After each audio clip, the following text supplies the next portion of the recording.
Hello, everyone. It's Sybil Starr. I'm here on the new moon in Aquarius.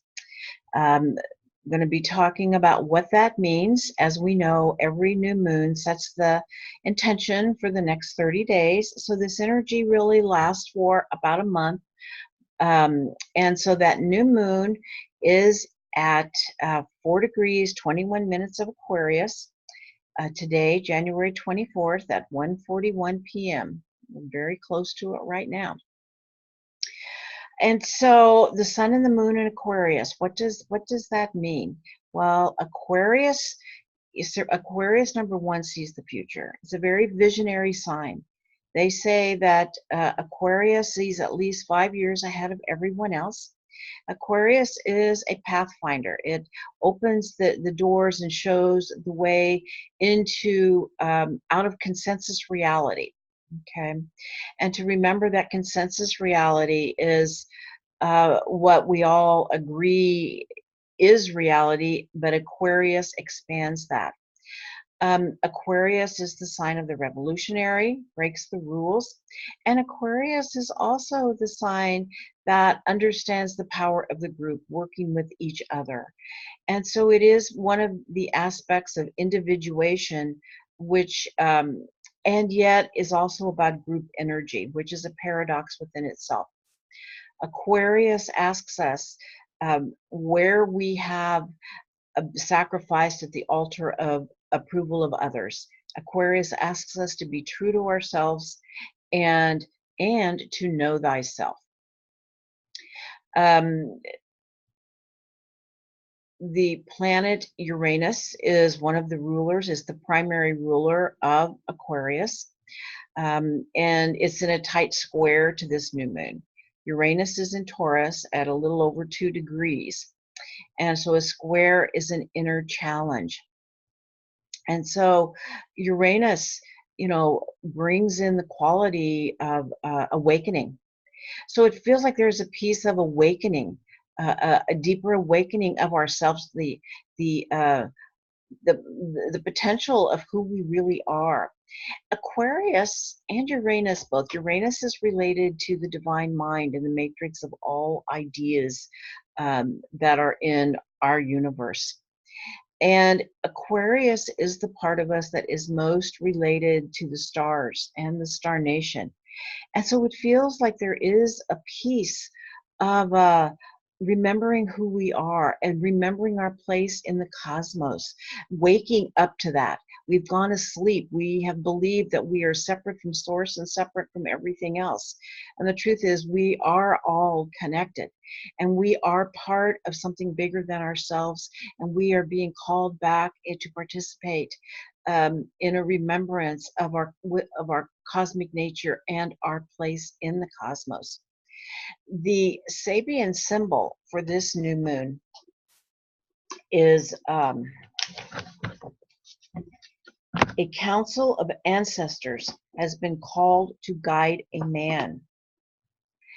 And so it says to me, the council of ancestors, since Aquarius is that part of us that remembers our connection to the star nation. It is our star ancestors that are calling us to remember. The Uranus piece is about Mother Earth, Uranus and Taurus, as she's moving into higher dimensions and we're moving with her. Part of that is to start remembering who we are. And something that is really helping us shift. We're moving into the age of Aquarius. And Wes, one of the pieces of the age of Aquarius is that remembrance, as we are coming to understand through quantum physics and quantum mechanics that our reality is so much bigger than what we have believed it to be, and that is so much different than what we have been taught that it is. And so Aquarius is that part of us that goes beyond the pale questions. It's Aquarius can be a heretic because Aquarius asks us to think for ourselves and then take responsibility for thinking for ourselves. So it is a time of potential enlightenment and great downloads to just know that too. Uranus and Aquarius. Aquarius is the sign most associated with inventors. And so there is the potential for some great downloads and some new paths. Aquarius can be a pathfinder. So some new paths opening up. Now, there's another really important piece of this Uranus Aquarius New Moon square, and that is we are following, this new moon is following on the heels of a really big event that is still in process of unfolding, and that is the Saturn-Pluto square, conjunction, the Saturn-Pluto conjunction in Capricorn. That happened at 22 degrees, I think it was 40 minutes of Capricorn on January 12th. And this is it's the end of a cycle and the beginning of another cycle. This happens 3 times a century. And so Saturn is the Lord of karma, brings teachings of maturity, growing up, having a mountain to climb, work to do. Pluto brings a shamanic dismemberment to whatever it touches. And Capricorn has to do with our institutions, our political, our governmental, financial, corporate. It is the bones, the structure that holds our civilization up. And we are in the process of being shown how deeply corrupt it has become. And we are being showed that it is time to hold people accountable. But the other teaching for us is that we gave up our power, believing people would represent us in a way that would serve us and not them. And the truth is, democracy is a very Aquarian kind of a concept. And it takes active participation. As they say, democracy is not a spectator sport. Everyone needs to be involved for it to work and to be well informed, to be able to hold people that we have given our trust to accountable. And so we're in the process here in the United States of an impeachment trial, which is what we're trying to do, but it has become so corrupt. It's like doing wrong has become okay. People are accepting of it. And there's, of course, so many lies going around, and I am going to get to that. But the piece, so it is a time of holding people accountable. Saturn is the other ruler of Aquarius, so it's also tied to this new moon, to this energy as it continues. And Aquarius is the archetype of the revolutionary. It is the sign of the people. Uranus was discovered in 1781 in between the American Revolution and the French Revolution. And it is one of the planets about individuation. And so, but it's also the planet of revolution. Okay. And so what I'm saying is, it feels to me like the energy in the air is that, people are rising up all over the world against authoritarian governments and governments of tyranny. And this may be, the American people may also need to rise up with this Aquarian, Uranian energy that is happening if justice is not served. And the other piece is, I just want to point out too that with Uranus, they say expect the unexpected. Uranus brings chaos, and in that chaos, new paradigms are born.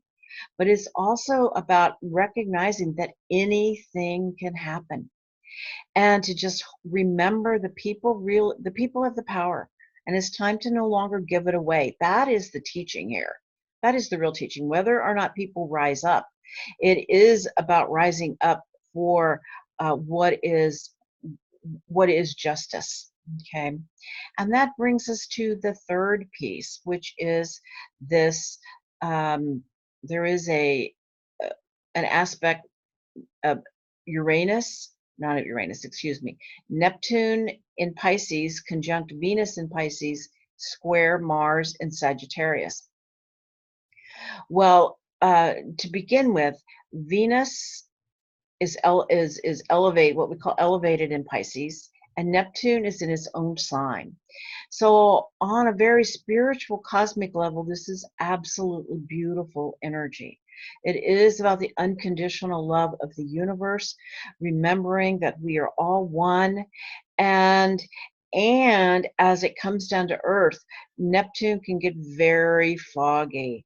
It can cloud our view, cloud our judgment. It is the planet of illusion and delusion. It is the energy that can come in that can tells us to believe what we want to believe and what may not necessarily be true. And Mars is the planet of action. He's the warrior. And in Sagittarius, it brings in a crusading kind of an energy, a zealot. And so it's really important. But um, the goal of Mars in Sagittarius is about the seeker of truth, the one who is questing for the truth and standing up for one's beliefs.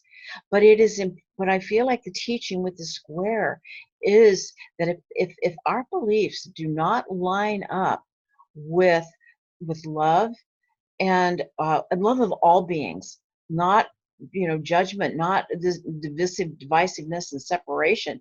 That Mars and Sagittarius can be very much about being right, not fighting for what is right, fighting because you feel you are right, versus being kind, being compassionate, and to remember that it is always right to be kind and compassionate. If you have to choose between being right or compassionate, it's always right to be compassionate. That is where the truth lies. The truth does not lie in being right. Okay. And so these are the major teachings that I see happening in this next 30 days. And just one more thing about this Neptune square Mars. It can cloud the path. It does bring in, like I said, a lot of illusion and delusion, and can cloud our way. And sometimes, as they say, all who wander are not lost. So it may be a time of wandering a little bit to really find the real truth that lies in our hearts, and to open up to remembering our cosmic, our star nation, our star ancestors, as they call them, the native people, the indigenous people, and so many cultures around the world all knew that we came from the stars, and we've always looked to the stars for guidance, and they are there to help us now as well, and to open up to that guidance, and to remember that we are returning to our place within the bigger picture, within the cosmos. All right, wishing you all a wonderful month.